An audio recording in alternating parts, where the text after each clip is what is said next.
चलो कल क्या पढ़ाए थे? देखो कल जो है हम कुछ वेक्टर की बात किए थे कि जैसे मान लो ये एक वेक्टर ए है और ये एक हमारा वेक्टर बी है, ठीक, और इनके बीच एंगल क्या है? थीटा। क्या है? थीटा है। तो इसका जो नेट रिजल्टेंट मिला था वो यहाँ आर मिलेगा। तो आप लोग पढ़े होंगे कि जो वेक्टर आर होता है इक्वल टू क्या होता है? Under root A square plus B square plus 2ab cos theta. पढ़े हैं सर? अब देखो ये जो है, अगर हमने क्या बताया था कल कि अगर इसके अलोंग जो फोर्स लग रहा है वो भी कितना है? F है, और इसके अलोंग जो फोर्स लग रहा है वो भी कितना है? F है। तो दोनों की फोर्स की वैल्यू क्या है? सेम है। यानी अगर हम यहाँ से देखें, अगर A बराबर B मान लें और ये दोनों किसके बराबर हैं? F के बराबर है। किसके बराबर हैं? F के। और यदि इन दोनों के बीच थीटा है, क्या एंगल है? थीटा को अगर मान लें 90 डिग्री है, क्या है? 90 डिग्री। तो जब 90 डिग्री होगा तो ये दो वेक्टर आपके कैसे होंगे? इस तरीके से होंगे। ये वेक्टर A होगा और ये हमारा वेक्टर B हो जाएगा, और दोनों के बीच एंगल कितना हो जाएगा? 90 डिग्री हो जाएगा। तो यहाँ से जो R मिलेगा वो बन जाएगा हमारा A square plus B square, और cos 90 की वैल्यू क्या होता है? 0। क्या होता है? 0। तो ये वाला टर्म क्या हो जाएगा हमारा? पूरा 0। तो ये R जो मिलेगा हमारा, ये मिलेगा। अगर A बराबर B है तो 2a स्क्वायर मिलेगा कि नहीं मिलेगा? हाँ? और A की वैल्यू किसके बराबर है? B की वैल्यू F के बराबर। तो यहाँ R को लिख सकते हैं अंडर रूट 2, और A की जगह हो जाएगा F स्क्वायर। इस R को लिख सकते हैं F रूट 2। F बाहर आ जाएगा, R की वैल्यू हो जाएगा F रूट 2। ये कल नोट करवाए थे? नोट कर लो, सुनो।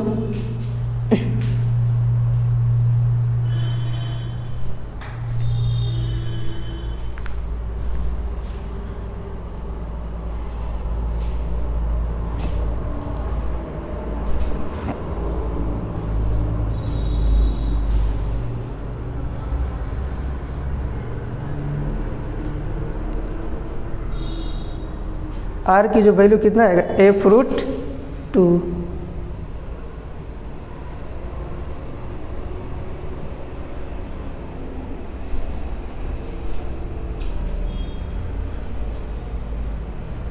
अगर इसी थीटा में अगर मैं 60 ले लूँ, क्या ले लूँ? 60 डिग्री, तो कितना हो जाएगा?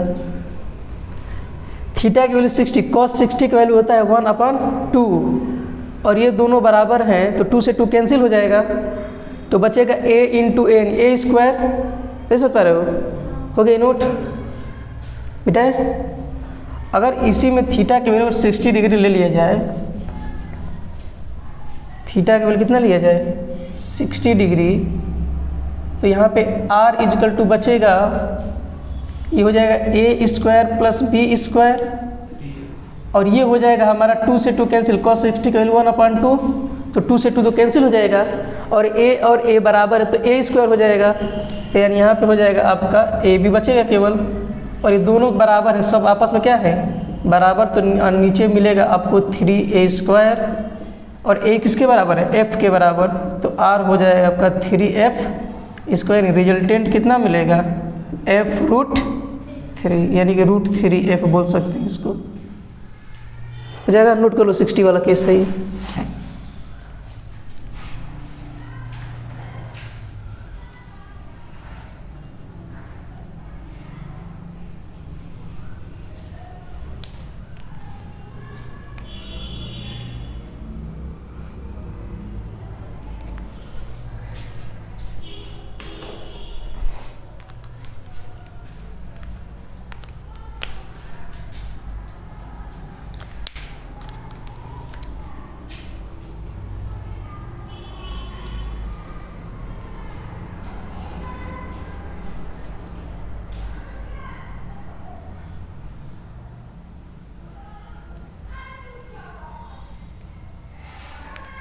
हो गया?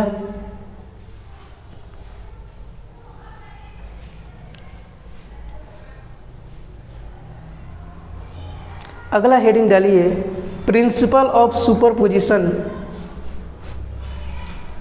Principle of superposition.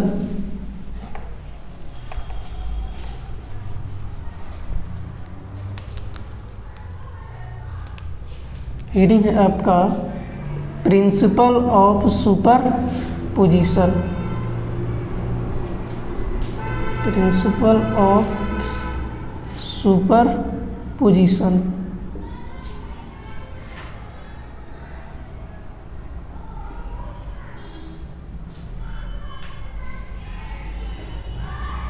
देखिए क्या है इस प्रिंसिपल ऑफ सुपरपोजिशन का मतलब। जैसे मान लीजिए हमारे पास एक चार्ज है क्यू नॉट। क्या चार्ज है? Q not. कौन सा चार्ज है? Q not. और इस क्यू नॉट को हम नाम देते हैं टेस्ट चार्ज। क्या बोलते हैं? Test charge. क्यू नॉट जो है हमारा वो क्या है? टेस्ट चार्ज है। ये जो क्यू नॉट, ये टेस्ट चार्ज का मतलब है कि पूरा जो खेल हम खेलेंगे इसी टेस्ट चार्ज के ऊपर हम लोग, जैसे किसी लड़के का नंबर जानना रहता है कि उसकी कितनी मतलब पोटेंशियल है, तो उसका क्या लेते हैं? हम टेस्ट लेते हैं। क्या लेते हैं? टेस्ट लेते हैं। ठीक उसी तरीके से ये जो हमारा क्यू नॉट जो है, इसका हम लोग टेस्ट, इसी पे पूरा एक्सपेरिमेंट करेंगे, टेस्ट लेंगे, तो इसको हमने क्या नाम दे दिया? Test charge. क्या नाम दे दिया? Test charge. अब इसके जो आजू बाजू हैं, मान लेते हैं यहाँ पे कोई चार्ज -Q1 है। कौन सा चार्ज है? -Q1। और इस जगह पे मान लेते हैं इधर जो है हमारा कोई चार्ज Q2 है। क्या है? Q2 है। और इधर हम कोई चार्ज मान लेते हैं यहाँ पे, वो है हमारा, मान लेते हैं Q3 है। क्या है? Q3 है। ठीक, ये हमारे पास आजू बाजू तीन चार्ज, इधर भी मान लेते हैं कोई चार्ज -Q4 है, यहाँ कोई चार्ज मान लेते हैं Q5 है, और इधर कोई चार्ज मान लेते हैं Q6, यहाँ कोई चार्ज है -Q7। इस तरीके से इसका जो आसपास जो एरिया है उसमें ढेर सारे क्या है? चार्ज है। क्या है? चार्ज है। और ये हमारा क्यू नॉट क्या है? छोटा सा चार्ज है। अब क्या होता है कि इसके विसिनिटी, इसको बोलते हैं विसिनिटी। क्या बोलते हैं? विसिनिटी का मतलब होता है आसपास। क्या बोलते हैं? आसपास। एनसीईआरटी में लाइन दिया है विसिनिटी। विसिनिटी का मतलब होता है आसपास। इस टेस्ट चार्ज के विसिनिटी में जितने भी चार्ज प्रेजेंट हैं, विसिनिटी का मतलब आसपास में, तो इस विसिनिटी मतलब कि इस टेस्ट चार्ज के बगल में जितने आपके चार्ज प्रेजेंट हैं, और आपको कूलम्ब्स लॉ ने बताया कि जब दो चार्ज आसपास रहेंगे तो एक दूसरे पे क्या लगाएंगे? फोर्स लगाएंगे। क्या लगाएंगे? फोर्स। तो ये चार्ज जो क्या होता है, Q1 की बात करते हैं, तो ये जो चार्ज Q1 इस टेस्ट चार्ज पे फोर्स लगाएगा। फोर्स लगाएगा ना जी। तो ये निगेटिव और ये कौन सा चार्ज है? पॉजिटिव। तो इन दोनों के बीच अट्रैक्शन, तो ये चार्ज अपनी तरफ खींचेगा कि नहीं? Q1 निगेटिव है तो इस पे फोर्स किधर लगाएगा? अपनी तरफ खींचेगा इसको। अब ये जो Q2 है ये पॉजिटिव, ये भी पॉजिटिव, इस पे फोर्स कहाँ लगाएगा? इधर लगाएगा। नहीं समझ पा रहे हो? ये वाला चार्ज इसको क्या करेगा? रिपेल करेगा। और ये निगेटिव है तो इसको क्या करेगा? अपनी तरफ अट्रैक्ट करेगा। अब ये Q3 है तो इस पे इधर फोर्स लगाएगा, तो ये हो जाएगा हमारा F1 मान लेते हैं, ये F2 है, और ये कौन सा फोर्स है? F3। ठीक है। अब जो Q4 है इसको अपनी तरफ क्या करेगा? खींचेगा। तो ये Q4 जो है अपनी तरफ इसको क्या कर रहा है? खींच रहा है। Q5 कहाँ गया? ये है, तो इसको इधर रिपेल करेगा, तो ये फोर्स ऑन क्या हो जाएगा? 5। Q6 पॉजिटिव भी इसको क्या करेगा? इधर रिपेल करेगा, तो फोर्स ऑन 6। और ये -7 है तो इसको अपनी तरफ क्या करेगा? अट्रैक्ट करेगा, तो ये F7 हो जाएगा। बात समझ में आ रही है कुछ? ये जो आपके आसपास के चार्ज जितने प्रेजेंट हैं, ये इस टेस्ट चार्ज पे क्या कर रहे हैं? फोर्स लगा रहे हैं। क्या लगा रहे हैं? फोर्स। तो एक प्रिंसिपल ऑफ सुपरपोजिशन कहता है कि इस टेस्ट चार्ज पे ये इंडिविजुअल जो चार्ज फोर्स लगा रहे हैं, इन सभी चार्जेज का वेक्टर सम होता है। जो नेट फोर्स आएगा इस टेस्ट चार्ज पे, इस सभी चार्जेस के द्वारा जो फोर्स लगेगा वो वेक्टर सम का वेक्टर सम होगा। क्या होगा? Vector sum. आप सिंपली फोर्स को तो ऐड नहीं कर सकते 5 Newton plus 10 Newton. Vector force आपका वेक्टर क्वांटिटी है ना, तो उसको आप वेक्टरली सम करेंगे। कैसे सम करेंगे? वेक्टर सम करेंगे। यानी कि उसमें आप दिशा भी बताएंगे और उसके मैग्नीट्यूड भी बताएंगे। बताएंगे कि नहीं बताएंगे? तो सिंपल इसका मतलब ये है कि चारों आसपास जितने भी चार्ज हैं इस टेस्ट चार्ज पे वेक्टर सम क्या लगाएंगे? वेक्टर सम का फोर्स लगाएंगे। फोर्स तो लगाएंगे, कैसा फोर्स होना चाहिए? वेक्टर होना चाहिए। वेक्टर सम होना चाहिए। क्या होगा? Vector sum. फिगर बनाने फिर लिखवा दे रहे हैं उसका। बनाओ। क्या हुआ? नहीं समझ में आया? हाँ तो बनाओ। नहीं बनाओगे तो कैसे बात बनेगा?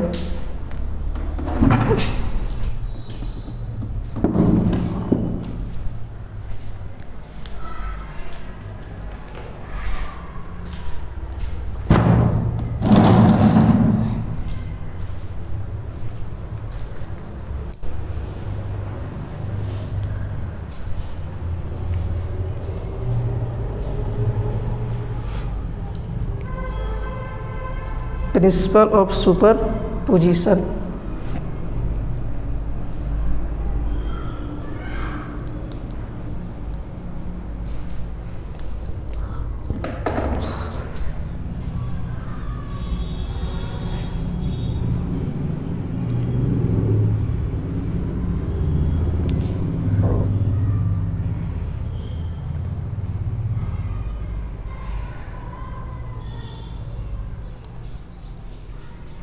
हो गया? 2 ही 3 बना लो समझने के लिए।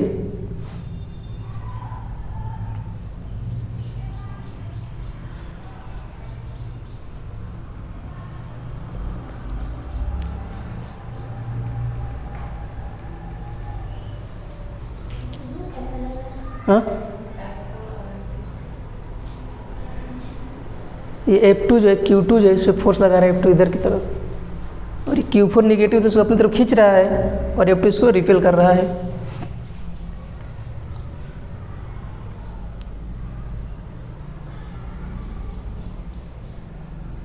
फास्ट लिखो, फास्ट।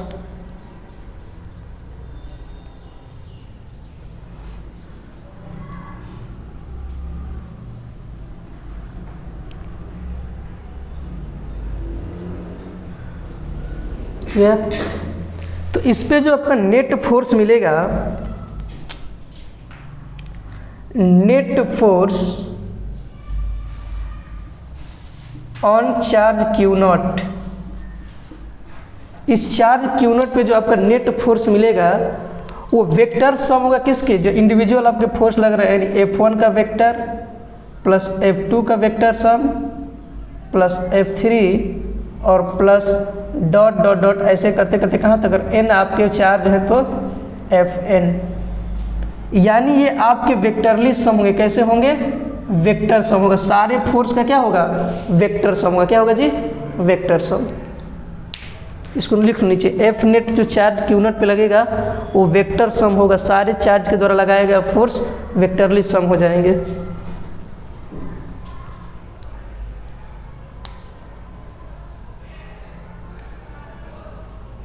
आ रहा है समझ में?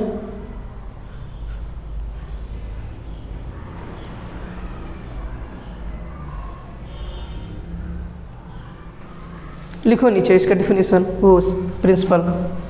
When a number of charges, when a number of charges are interacting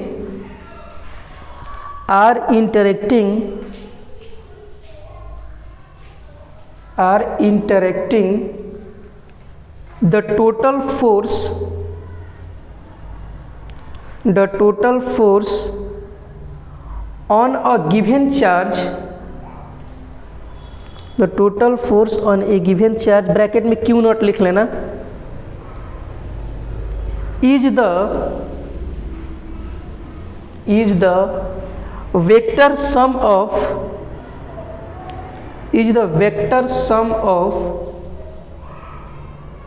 the individual vector sum of the individual forces exerted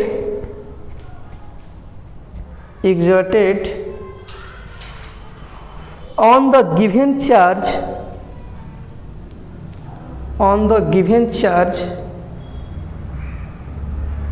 by all other charges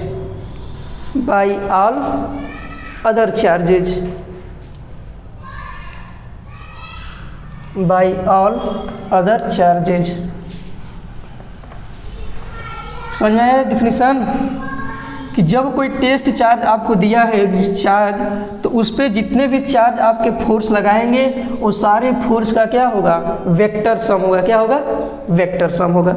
जैसे देखिए मान लीजिए यहाँ पे टेस्ट चार्ज Q0 है, क्या है, Q0 है, और यहाँ पे मैंने एक चार्ज रखा Q1 और यहाँ मैंने एक चार्ज रखा Q2, दो चार्ज हैं। तो ये Q1 जो इस चार्ज को क्या करेगा, रिपेल करेगा इधर। ये जो Q1 चार्ज जिस पे फोर्स लगेगा किधर, बाहर की तरफ, क्योंकि पॉजिटिव एक दूसरे क्या करेगा, रिपेल करेगा। और ये जो Q2 है इस चार्ज को इधर रिपेल कराएगा। तो इनके बीच कितना एंगल बनेगा, मान लेते हैं थीटा है। कितना है, थीटा है। इस पे जो फोर्स लगेगा ये हमारा फोर्स F1 है और ये हमारा फोर्स क्या है, F2 है।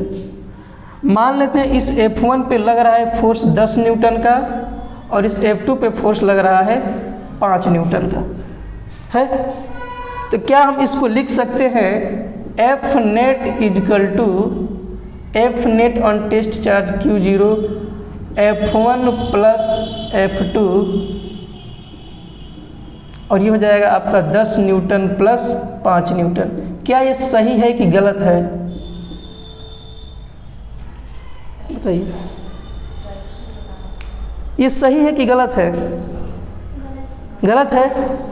आप इस चीज को अलजेब्रिकली नहीं सॉल्व कर सकते। अलजेब्रिकली इसको क्या अर्थमेटिक से आप सॉल्व कर सकते हैं। 10 5 15 हो गया, ऐसे फोर्स आपका नहीं ऐड होगा क्योंकि इसके बीच में एंगल क्या है, थीटा है। तो इसके लिए आपका जो रिजल्टेंट फोर्स आएगा वो इसकी वैल्यू बताएगा, R is equal to A square plus B square plus 2AB cos theta. ये आपका रिजल्टेंट। और A और B को अगर आप F मानते हैं, F1 F2, तो यहाँ R की वैल्यू क्या हो जाएगा, F1 का स्क्वायर प्लस F2 का square plus 2F1 F2 cos theta. ये जाके आपका R का रिजल्टेंट मिलेगा। आ रहा है बात समझ में। ये चीज़ आप नहीं कर सकते, अर्थमेटिक सम इसको नहीं कर सकते। आपको कैसे सम करना होगा, वेक्टर सम करना होगा। क्या करना होगा, वेक्टर सम। ठीक है, क्वेश्चन बोलते हैं, जरा लिखिए, नोट कर लो, नोट करना है तो।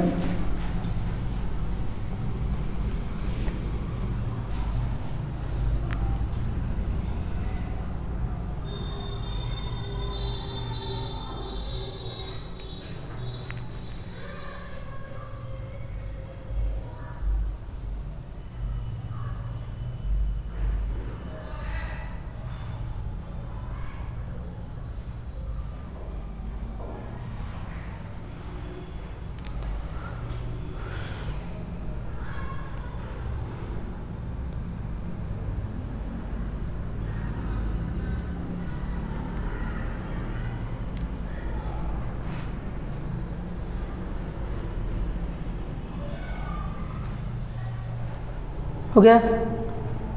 तो प्रिंसिपल ऑफ सुपरपोजिशन में आपने क्या देखा कि कोई टेस्ट चार्ज जिसमें हमने एक चार्ज लिया और उसके आजू बाजू जितने भी चार्ज थे वो सारे इस चार्ज पे क्या कर रहे थे, फोर्स लगा रहे थे। तो जो नेट फोर्स उस पे होगा, उस चार्ज पे, वो आपका वेक्टर सम होगा। क्या होगा, वेक्टर सम होगा। भूलेंगे नहीं। अब देखिए, आपको याद होगा कि पॉजिटिव एक दूसरे को क्या करेंगे, रिपेल करेंगे, और पॉजिटिव और निगेटिव एक दूसरे को क्या करेंगे, अट्रैक्ट करेंगे। जरा मेरा बात सुनिए यहाँ पे एक चीज़।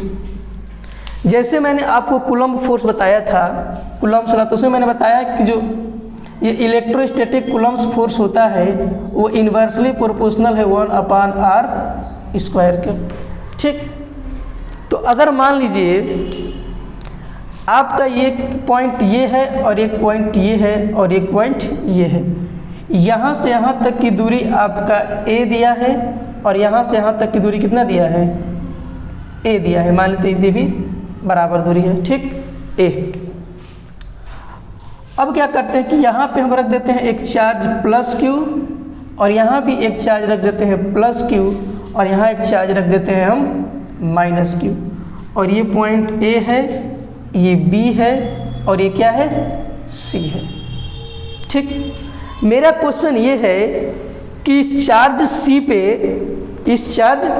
C पे A और B पे पॉइंट पे जो चार्ज है, दोनों चार्ज के द्वारा इस C पॉइंट वाले चार्ज पे कुल नेट फोर्स कितना लगेगा, ये बताना है आपको।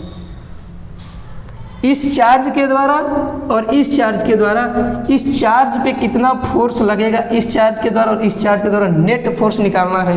तो नेट फोर्स कैसे निकालेंगे, पहले इसके द्वारा इस पे कितना फोर्स लग रहा है वो निकालेंगे और इसके द्वारा इस पे कितना फोर्स है वो निकालेंगे और दोनों को वेक्टरली क्या कर देंगे, सम कर देंगे। सॉल्व करिए जरा इसको। तो देखिए मैं बता देता हूँ, फिर आगे बताते। देखिए ये जो प्लस A है, ये प्लस A इस Q1 पे किधर फोर्स लगाएगा, इधर लगाएगा कि उधर लगाएगा, तो अट्रैक्ट प्लस वाला इसको अट्रैक्ट करेगा तो इधर ना आना चाहिए, उधर लगेगा फोर्स। अगर ये रिपेल करता तब उधर फोर्स लगता है जी, नहीं समझे। तो ये वाला इस पे फोर्स लगा रहा है, ये नहीं इस पे लगा रहा है कि उसको उधर खींचेगा, ये समझ में आया। ये जो प्लस Q है ये माइनस Q पे फोर्स लगा रहा है, तो हो सकता है कि उसको उधर खींचेगा या फिर अपनी तरफ खींचेगा, दो ही कंडीशन हो सकता है। तो अगर पॉजिटिव रहता तो रिपेल कर देता, लेकिन निगेटिव तो अपनी तरफ क्या कर लेता, खींच लेगा। तो ये आपका इधर लगेगा एक एरो फोर्स ऑन, इसको क्या मान लें, C, force on third charge due to first. तीसरे वाले चार्ज पे फोर्स लग रहा है किसकी वजह से, पहले वाले की वजह से। तो एरो ये आपका दिखा रहा है। अब इस B के द्वारा देखिए प्लस B है कि नहीं है, अरे प्लस Q है तो इस Q को अपनी तरफ खींचेगा, तो ये भी इसको क्या करेगा, इधर खींचेगा। तो ये force on third charge due to second. यहाँ कुछ समझ में आ रहा है। इसकी एरो को मैंने छोटा बनाया है, इसकी एरो को क्यों मैंने बड़ा बनाया है। ये जो है इसका डिस्टेंस अधिक है तो इसके बीच लगने वाला फोर्स क्या हो जाएगा, कम हो जाएगा। इसलिए इसको एरो को मैंने क्या किया है, छोटा दिखा, उसका मैग्नीट्यूड क्या हो गया, कम हो गया। अगर इसी तरीके से इसके और इसके बीच की दूरी कम है तो फोर्स क्या होगा, अधिक होगा। और मैंने बताया था कि जो वेक्टर की लेंथ होती है, एरो की लेंथ, वो फोर्स की क्या बताती है, मैग्नीट्यूड बताती है। क्या बताती है, मैग्नीट्यूड। तो इसका लेंथ बड़ा यानी कि इसके बीच का फोर्स की वैल्यू क्या है, बड़ी है। अब देखो तो इसके द्वारा फोर्स क्या लगेगा, force on third charge due to 1। तो क्या इसको लिख सकते हैं, ये हो जाएगा K Q और Q square, K Q square हो जाएगा। और इनके बीच की दूरी कितना है जी, A प्लस A 2A हो जाएगा। ऐसा समझ आया। ये जो इसमें फोर्स लगाएगा तो इनके बीच की दूरी कितना हो जाएगी, A प्लस A, तो ये नीचे हो जाएगा आपका 2A स्क्वायर। समझ रही बात। अब जो फोर्स आपका लगेगा, force on 3 charge due to 2, तो ये हो जाएगा आपका K Q स्क्वायर के बीच की दूरी कितना हो गया, A स्क्वायर हो गया। कितना हो गया, A स्क्वायर। नहीं समझ में आ रहा है यही। ये दोनों चार्ज के बीच की डिस्टेंस कितना है, A और A 2A, और इस दोनों के बीच की दूरी कितनी है, A है। तो K Q square divided by A square. तो जो आपका नेट फोर्स होगा, नेट फोर्स वो कितना हो जाएगा, F3 1 vector plus F3 2 vector. Solve करिए, बताइए कितना आएगा। तो ये हो जाएगा आपका K Q square divided by 4A square, और ये आपका हो जाएगा K Q square divided by A square. तो नीचे आपका हो जाएगा एलसीएम में कितना, 4, तो ऊपर हो जाएगा हमको लग रहा है, हाँ इस कॉमन ले लिया जाए इसी को, तो 1/4 कॉमन हो जाएगा, नहीं। KQ² डिवाइडेड बाई A² लोगे तो क्या बचेगा अंदर, यहाँ बचेगा 1/4 और यहाँ बचेगा 1, तो 5/4 बचेगा ना, तो ये बचेगा 5/4 KQ² divided by A²। Note कर लो इसको, आया है ना समझ में।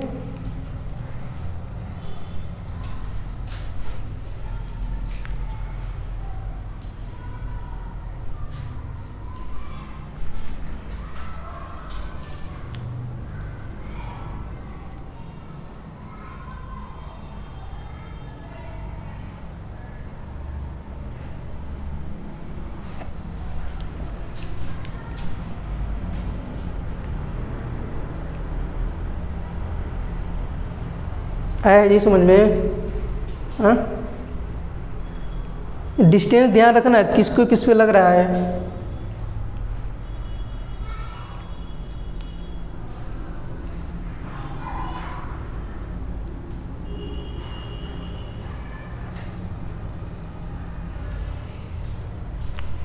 तो सोनू समझ रहा है ना।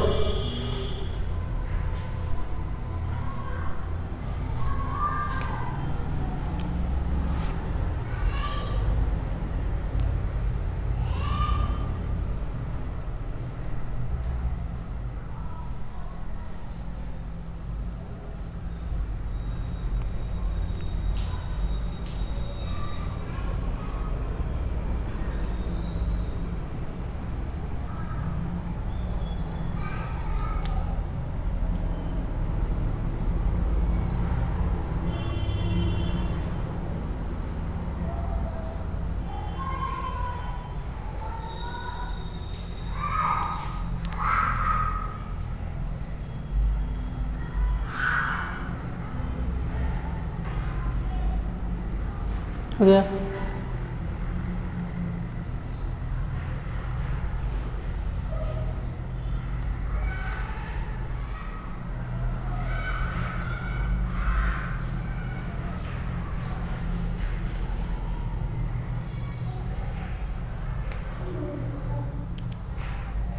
टू A² होगा ना नीचे।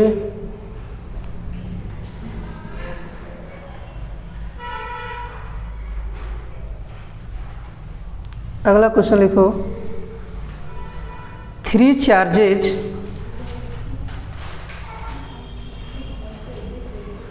ये नीचे A है, ऊपर Q है। चलो लिखो, 3 charges A, B and C, 3 charges है आपकी A, B and C are placed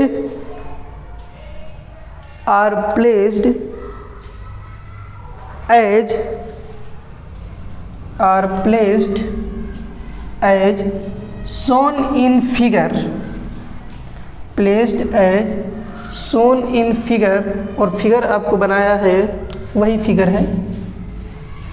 A point है, ये B पॉइंट है और ये है C पॉइंट। ठीक, इस पे आपको दिया है +Q चार्ज, इस पे भी दिया है आपको +Q चार्ज और यहाँ दे रखा है -Q चार्ज। ये फिगर है आपका, बना लीजिए figure.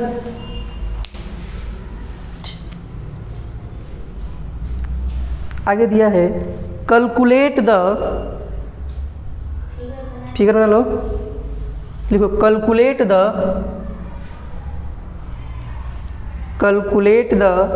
Net force experienced by B due to other two charges,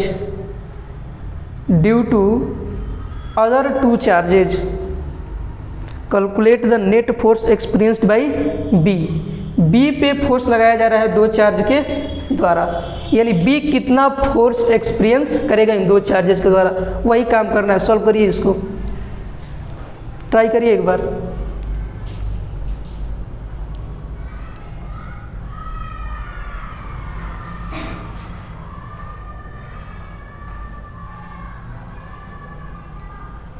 और इन दोनों के बीच की दूरी ए है, यहाँ भी ए है दूरी और ये भी डिस्टेंस ए है।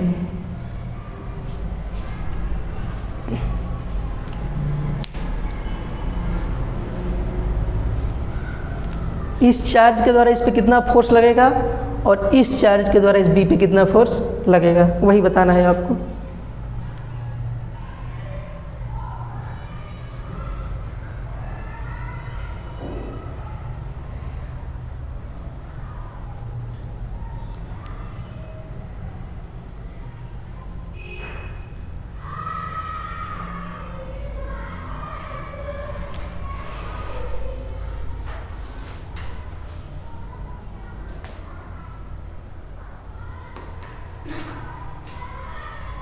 जब दो वेक्टर एक ही डायरेक्शन में होते हैं तो क्या करते हैं, उसको सम करते हैं।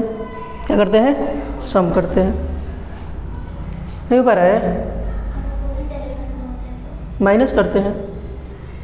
क्या हुआ, देखो यहाँ, है देखो, ये जो चार्ज आपका ए है, देखो जी इधर, ये जो चार्ज ए है इस बी चार्ज पे किधर की फोर्स लगाएगा, दोनों पॉजिटिव है तो फोर्स किधर लगेगा, इस डायरेक्शन में लगेगा। अब इस माइनस, ये तो बी पे ना लगाना है फोर्स, तो आपको ए ने फोर्स लगाया बी पे, इसके तरफ टुवर्ड्स क्या लगाया, अब ये बोलते हैं उसको।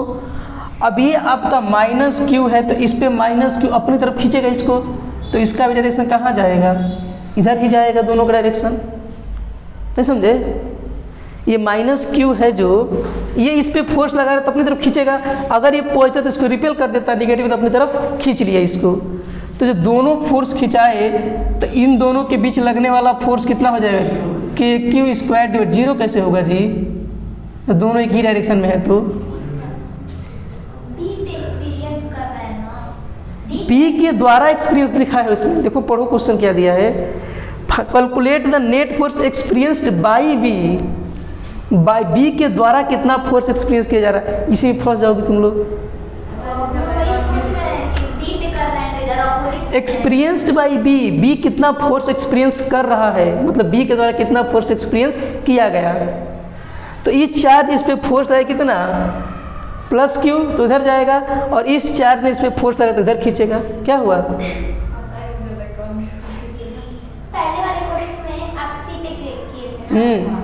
तो सी के द्वारा कितना फोर्स एक्सपीरियंस किया गया।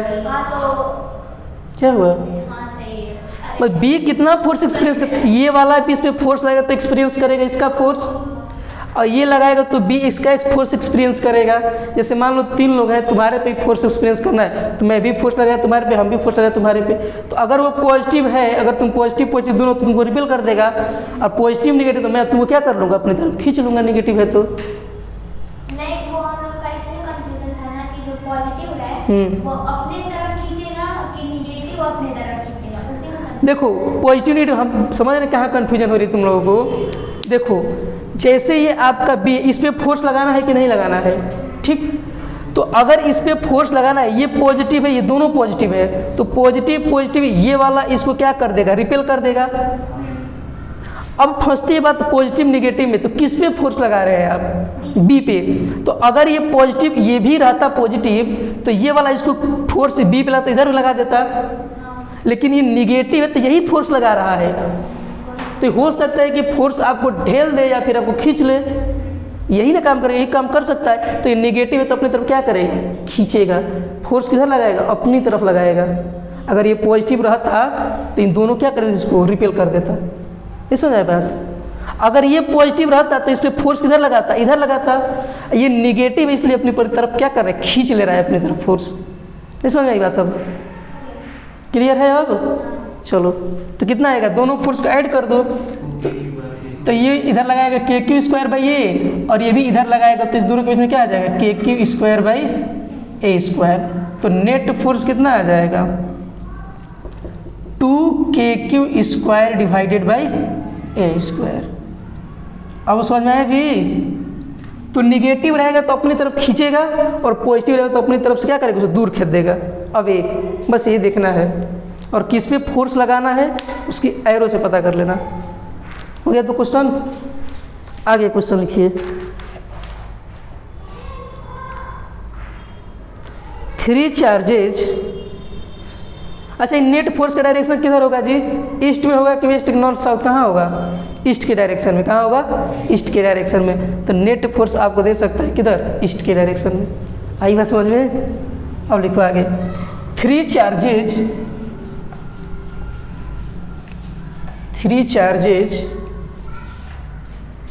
A, B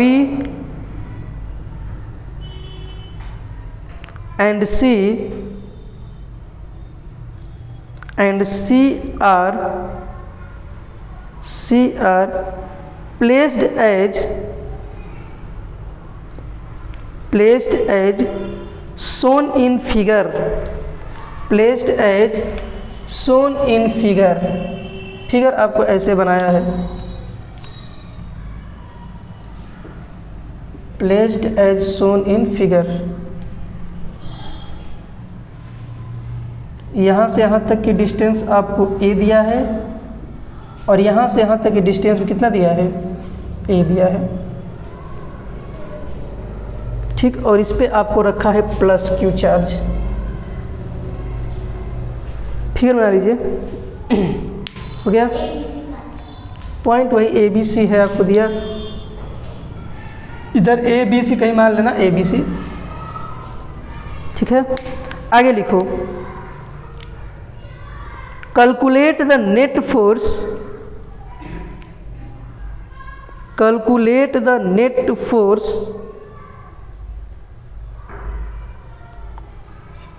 एक्सपीरियंस बाई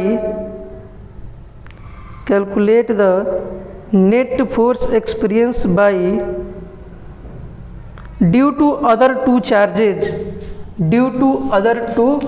देखिए किया क्या क्वेश्चन में, एक आपका प्लस Q चार्ज इधर कहीं दे रखा है और एक प्लस Q यहीं पे दे रखा है और दूसरा प्लस Q इसे दे रखा है। 3 चार्जेज है आपके। कितने चार्ज है? 3। तो ये पॉइंट A पे है, ये पॉइंट B पे है और ये पॉइंट C पे है, और ये प्लस Q है, ये भी प्लस Q है और ये भी प्लस Q है, ठीक। तो अब देखिए ये प्लस Q जो है, इस प्लस Q पे फोर्स कहाँ लगाएगा? नीचे। और ये प्लस Q जो है इस पे फोर्स लगाएगा इधर। बात समझ आई? इस प्लस Q ने इस पे फोर्स लगाया नीचे इधर, और इस वाले ने फोर्स लगाया इस पे इधर। तो इन दोनों का नेट रिजल्टेंट फोर्स कहाँ आएगा? इधर कहीं आएगा, रिजल्टेंट फोर्स इधर। तो मैंने आपको बताया कि जब आपकी एंगल 90 डिग्री हो, जब आपके बीच 90 डिग्री एंगल हो, तो इसका नेट रिजल्टेंट कितना आता है? √2f। तो ये हो जाएगा √2 और f की वैल्यू क्या आ जाएगा इन दोनों के बीच में? KQ² divided by A²। और इसके बीच में कितना आएगा? KQ² divided by A²। तो f की वैल्यू हो जाएगा KQ² डिवाइडेड बाई A²। ये किस डायरेक्शन में है?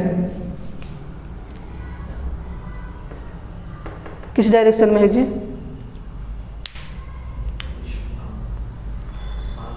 साउथ ईस्ट में। किस में है? साउथ ईस्ट में है।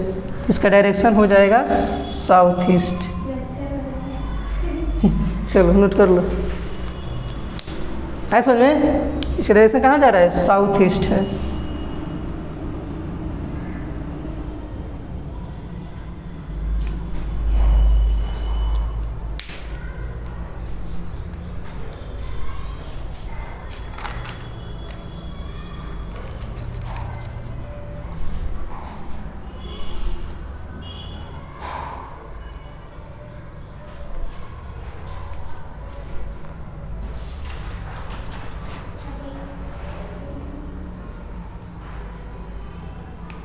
हो गया?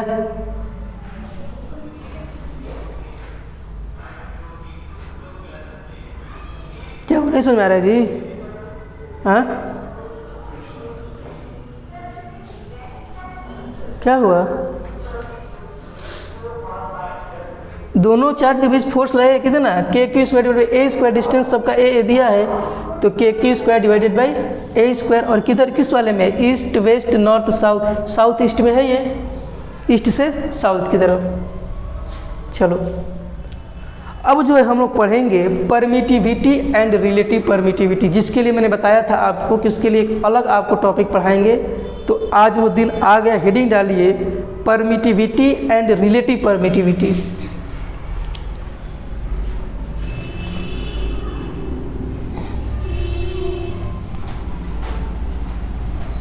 अभी इस पे और क्वेश्चन कराएंगे, ठीक ना, उसके लिए प्लानिंग चल रही है। अभी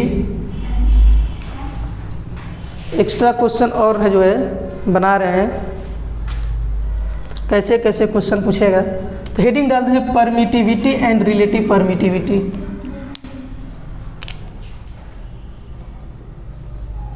permittivity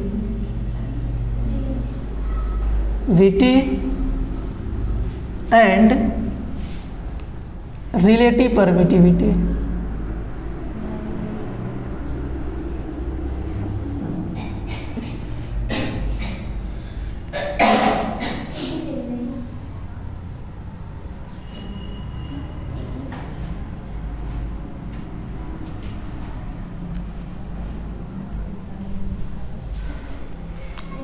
permittivity and relative permittivity. देखिए जब हम आपको कूलम्ब्स लॉ पढ़ाए थे, क्या पढ़ाए थे? Coulomb's law. तो मैंने कूलम्ब्स लॉ आपको बताया था कि जैसे ये मान लीजिए दो चार्ज हैं और इन दोनों चार्ज के बीच की डिस्टेंस हम ले लेते हैं r है। कितना है? r है।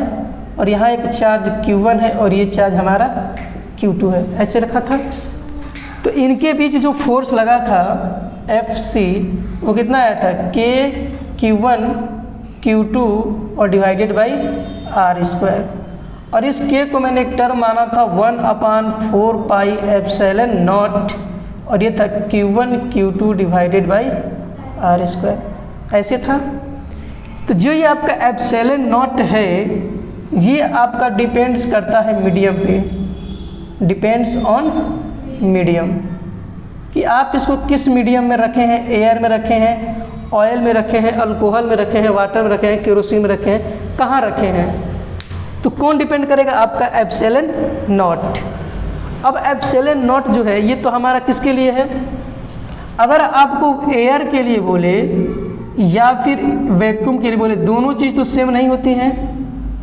एयर और वैक्यूम सेम नहीं है, लेकिन आपके 12th लेवल तक हम इसको क्या मान लेते हैं कि एयर और वैक्यूम एक ही चीज़ मान के चलते हैं। इस सिलेबस में आपका दोनों क्या माना है? एक ही चीज़।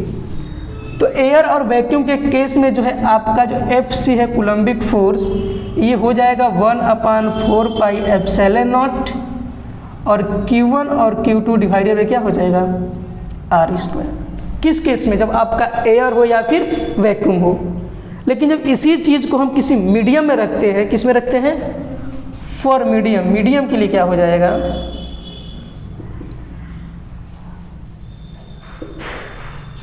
ये हो जाएगा आपका Fc इजकल टू 1/4 पाई, और इसको पढ़ेंगे हम लोग एप्सिलॉन। क्या पढ़ेंगे?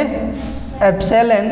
और ये हो जाएगा Q1 Q2 divided by r square. इसको E नहीं पढ़ते, इसको एप्सिलॉन E पढ़ते हैं। क्या पढ़ते हैं? Epsilon E। तो ये हो जाएगा हमारा एप्सिलॉन। क्या हो जाएगा? एप्सिलॉन। एप्सिलॉन E पढ़ेंगे इसको। तो ये जो एप्सिलॉन है ये आपका किसके लिए बन गया? मीडियम के लिए। किसके बन गया? मीडियम के लिए। तो क्या इस एप्सिलॉन को हम लोग डिनोट करेंगे आगे चल के एप्सिलॉन M से? किससे? एप्सिलॉन M से। तो किसके लिए बन जाएगा?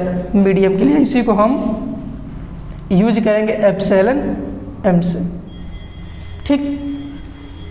तो अब देखिए जो परमिटिविटी का मतलब होता है, जैसे देखिए मान लीजिए हमारे पास दो चार्ज हैं, पॉइंट चार्ज है। कैसे चार्ज है? Point charge. और दोनों के बीच की डिस्टेंस r है। क्या है? r है। और इन दो चार्ज को मैंने अभी एयर में रखा है। कहाँ रखा है? एयर में। तो इनके बीच जो फोर्स लगेगा वो 1/4 पाई एप्सिलॉन नॉट और Q1 into Q2 divided by r square. और इन्हीं दो चार्ज के बीच का जो सेपरेशन r है इसी वही रहने देते हैं, सेपरेशन r ही रहने देंगे, और दोनों चार्ज Q1 और Q2 ही रहेंगे। अब इन दोनों चार्ज को उठा के हम हो सकता है ऑयल में रख दें, या हो सकता है केरोसिन में रख दें, हो सकता है वाटर में रख दें। मतलब इसका मीडियम क्या हो गया? चेंज कर गया। मीडियम क्या कर गया? चेंज कर गया।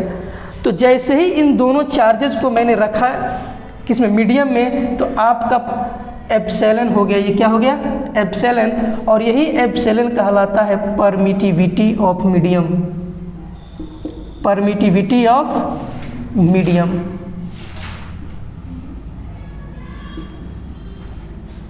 समझिए बात, यहाँ थोड़ा कन्फ्यूजन वाला केस क्या है। परमिटिविटी का मतलब होता है किसी चीज़ को अलाउ करना, किसी चीज़ को परमिट करना, मतलब कि अलाउ करना। तो ये क्या करता है, परमिटिविटी एक प्रॉपर्टी है मीडियम की। परमिटिविटी क्या है, प्रॉपर्टी है मीडियम की। ये करता कि आपको लग रहा होगा कि किसी चीज़ को परमिट करेगा, क्या करेगा, परमिट करेगा। ये काम करता क्या है कि मीडियम की एक प्रॉपर्टी है, क्या है, प्रॉपर्टी है मीडियम की। ये करता क्या है कि अपने फील्ड को अलाउ करता है। जैसे कोई मीडियम है वाटर, उसका एक फील्ड है, क्या है, फील्ड है। अपनी फील्ड को कहता है कि तुम जाओ और दो चार्जेज जो रखे हैं उनके बीच की जो सेपरेशन आ रहे हैं उनके बीच की फोर्स को घटा दो।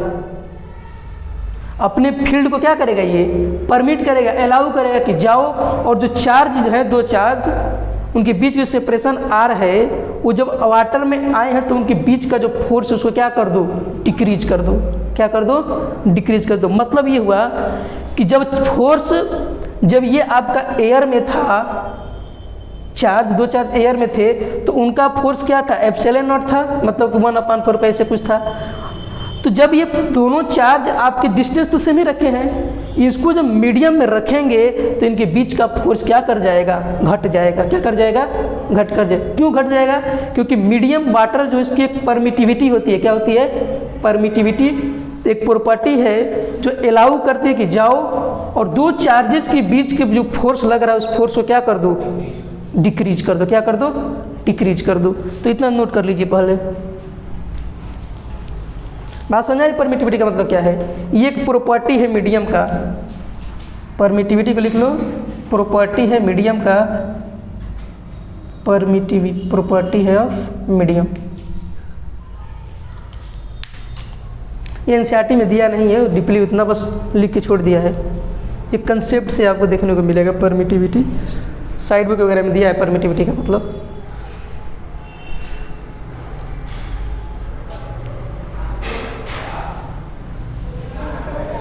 हाँ, अभी सिलेबस नहीं आया है।